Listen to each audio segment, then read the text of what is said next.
Selamat malam, Ibu Bapak, Saudara-saudara yang terkasih di dalam Kristus.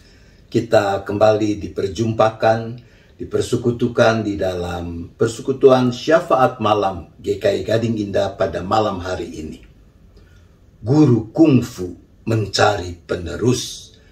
Begitu judul cerita singkat yang menjadi bahan refleksi kita pada saat ini. Alkisah di negeri Tiongkok ada seorang maha guru kungfu yang sudah berusia lanjut. Menyadari usianya itu, sang guru harus menetapkan penerus yang akan menggantikan dia sebagai pemimpin perguruan. Dia memiliki 2 orang murid utama sebagai calon pengganti. Keduanya memiliki tingkat keseriusan, semangat, dan keuletan yang sama dalam hal berlatih dan mempelajari kungfu. Untuk menetapkan yang terbaik sebagai pewaris perguruannya, sang maha guru menyelenggarakan pertandingan di antara kedua muridnya itu. Kalau dalam bahasa dunia persilatan, pibu. Nah, setelah beberapa kali adu ilmu dilakukan, ternyata selalu berakhir dengan seimbang. Kedua murid itu ternyata mampu menyerap ilmu dari sang maha guru dengan sama baik. Selain itu, keduanya juga sering berlatih bersama, sehingga mereka sudah mengetahui kelebihan dan kekurangan satu sama lain. Maka sang maha guru terpaksa menggunakan cara lain untuk mengetahui siapa yang terbaik di antara kedua muridnya itu. Suatu malam, sang maha guru memanggil kedua muridnya. Dia berkata, besok pagi, kalian pergi ke hutan dan kumpulkanlah ranting pohon. Siapa yang pulang dengan membawa ranting terbanyak, dialah yang akan menjadi pemenang dan akan menggantikan aku. Sambil memperhatikan kedua muridnya yang sedang mendengarkan dengan serius, ia melanjutkan, waktu yang tersedia untuk kalian adalah dari pukul 5 pagi sampai dengan pukul 5 sore. Lalu sang maha guru mengambil sesuatu dari bawah meja dan berkata, ini adalah kedua belah parang yang dapat kalian gunakan. Sekarang kalian istirahatlah. Mendapat tugas baru ini, murid pertama langsung membayangkan bahwa besok ia harus bekerja lebih keras dan lebih serius karena waktu yang terbatas.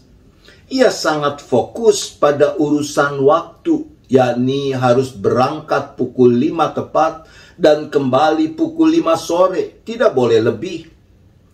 Setelah yakin dengan pengaturan waktunya, ia pun pergi tidur. Sementara murid kedua berfokus pada pekerjaan yang harus dilakukannya. Ia langsung memeriksa parang yang diberikan oleh gurunya. Ternyata parang tersebut adalah parang tua yang sudah tumpul. Maka malam itu juga, ketika murid pertama sudah tidur nyenyak, ia mencari batu asah dan mengasah parangnya sehingga menjadi tajam dan siap digunakan.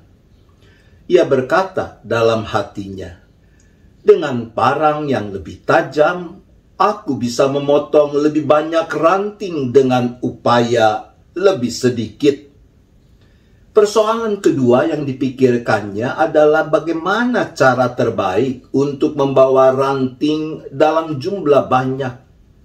Sambil mondar-mandir di dalam kamarnya, ia berpikir keras. Akhirnya ia memutuskan untuk menyiapkan tali pengikat dan tongkat pikulan. Setelah itu dengan perasaan lega ia pergi tidur. Keesokan harinya, Murid pertama bangun tepat waktu. Pukul 5 pagi ia berangkat ke hutan, dan untuk mengejar waktu ia tidak sarapan. Sementara murid kedua masih tertidur dan baru bangun pukul 6 pagi. Setelah bersiap, menikmati sarapan, murid kedua berangkat membawa parang yang sudah diasahnya, serta pikulan dan tali pengikat yang sudah disiapkannya. Waktu ia berangkat ke hutan, jam sudah menunjukkan pukul 7. Murid pertama, karena tidak mengasah parangnya, harus menggunakan waktu yang lebih banyak untuk memotong ranting. Selain itu, energi yang harus ia pakai juga lebih besar. Maka lewat tengah hari, ia sudah mulai kelelahan. Apalagi paginya dia juga tidak sempat sarapan. Oleh karena itu, waktu yang ia gunakan untuk beristirahat pun cukup banyak. Setelah ranting terkumpul, ia masih harus mencari akar pohon untuk dijadikan pengikat ranting-ranting yang ia kumpulkan. Dan karena ia tidak membawa pikulan, maka ia harus memanggul kumpulan ranting yang diikatnya itu. Memperhatikan waktu yang mendekati pukul 5 sore, murid pertama pun bergegas kembali ke padepokan. Sesampainya di padepokan, ia terkejut karena melihat murid kedua sedang duduk-duduk santai, dan di depannya ada 2 ikat ranting yang jumlahnya jauh lebih banyak dari ranting yang dipanggulnya. Ternyata murid kedua dengan parang yang telah diasahnya itu dalam waktu relatif singkat telah berhasil memotong ranting dalam jumlah yang cukup banyak. Ia membagi 2 ranting-ranting yang telah dipotongnya, mengikatnya dengan tali yang telah dipersiapkannya menjadi 2 ikat, lalu memanggulnya menggunakan pikulan yang ia juga telah siapkan. Dan pukul 3 sore, ia sudah tiba di padepokan. Sekarang tidak sulit bagi Sang Maha Guru untuk menetapkan siapa yang akan menjadi penggantinya sebagai pemimpin di perguruan kungfu itu. Ibu bapak saudara yang dikasihi Tuhan, Roma 12 ayat 2 mencatat, "Janganlah kamu menjadi serupa dengan dunia ini, tetapi berubahlah oleh pembaruan budimu, sehingga kamu dapat membedakan manakah kehendak Allah, apa yang baik, yang berkenan kepada Allah, dan yang sempurna." Pemikiran ala dunia mungkin saja membuat kita berfokus pada hal-hal yang kita anggap penting, namun sesungguhnya bukan hal yang benar. Oleh karena itu kita dipanggil untuk berproses dalam pembaruan budi. Kata berubahlah, metamorfo, mengingatkan kita akan proses perubahan dari telur menjadi ulat, menjadi kepompong, dan akhirnya menjadi kupu-kupu yang indah. Proses yang memerlukan waktu dan pengorbanan. Seperti itu jugalah proses perubahan, pembaruan budi, pembaruan sumber pertimbangan yang memampukan kita memilih apa yang benar dan melakukan pilihan kita dengan cara yang benar. Kenapa bisa begitu? Karena kala akal budi kita diperbarui, kita akan makin mampu membedakan manakah kehendak Allah, apa yang baik, yang berkenan kepada Allah, dan yang sempurna. Ketika itu terjadi dalam hidup kita, maka kita akan menjadi seperti murid kedua, tahu dan mampu memfokuskan hidup untuk memilih apa yang benar dan melakukannya dengan cara yang benar. Tuhan menolong kita. Amin. Mari kita berdoa. Bapa di sorga, ampunilah kami kalau di sana sini kami suka membiarkan pola pikir duniawi yang mempengaruhi kami. Dan karena itu kami memilih hal-hal yang kami kira penting, namun sebenarnya bukan hal yang benar. Tuhan, ampunilah kami.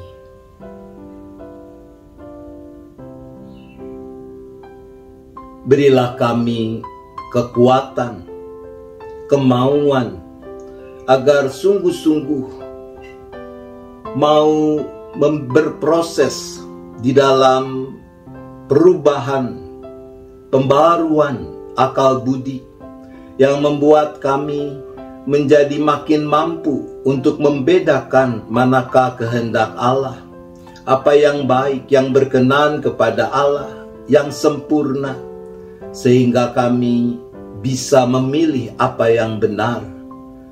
Kami bisa melakukan pilihan kami dengan cara yang benar. Tuhan, tolonglah kami.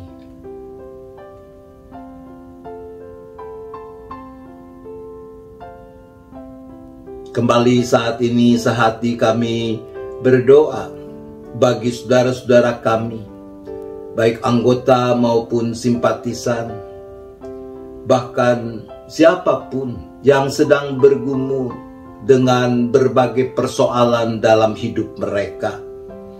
Mereka yang bergumul dengan masalah sakit penyakit. Mereka yang punya beban karena urusan sumber penghidupan, mata pencaharian. Mereka yang punya masalah karena ketidakharmonisan dalam hidup rumah tangga. Pasangan-pasangan suami istri yang rindu mendapatkan anak. Kaum muda yang galau karena berbagai ketidakpastian di dalam hidup. Pendidikan, pekerjaan, perjodohan, dan sebagainya.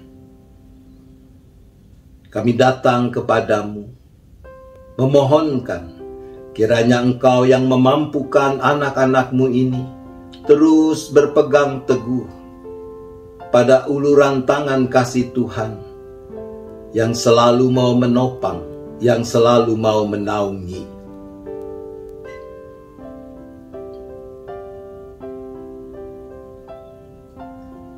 Kami berdoa bagi gereja-gereja di mana-mana tempat, termasuk GKI Gading Indah, yang Tuhan hadirkan untuk menyatakan kasih Allah, kepedulian Allah, untuk menghadirkan tanda-tanda kerajaan Allah di muka bumi ini. Tuhan tolong agar gerejamu mau setia mengemban tugas panggilannya.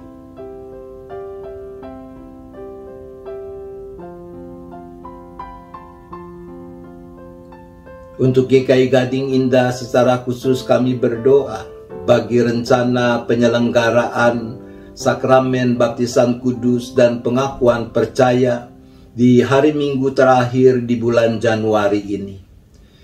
Kami juga berdoa bagi penyusunan program kerja serta formasi majelis jemaat untuk tahun pelayanan yang baru.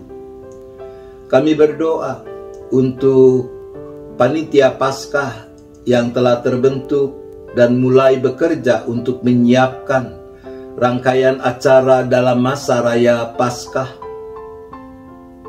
Kami berdoa bagi kegiatan-kegiatan rutin yang dilakukan. Kiranya Tuhan, Engkau yang selalu beserta.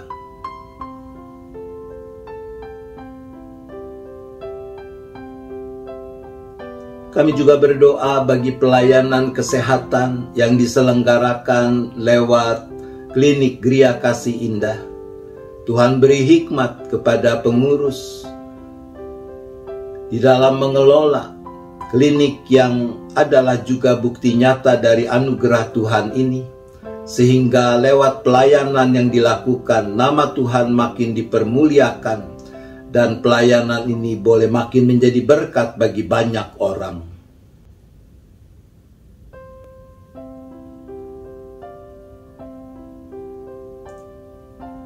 Kami juga tetap berdoa bagi bangsa dan negara kami.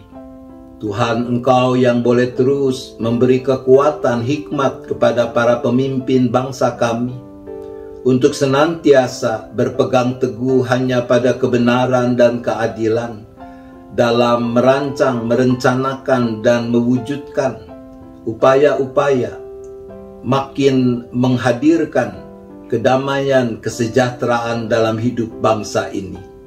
Secara khusus kami berdoa bagi upaya pemerintah untuk menyelenggarakan vaksinasi booster kedua. Kiranya Tuhan, Engkau juga yang campur tangan di dalam semua upaya mengatasi pandemi itu.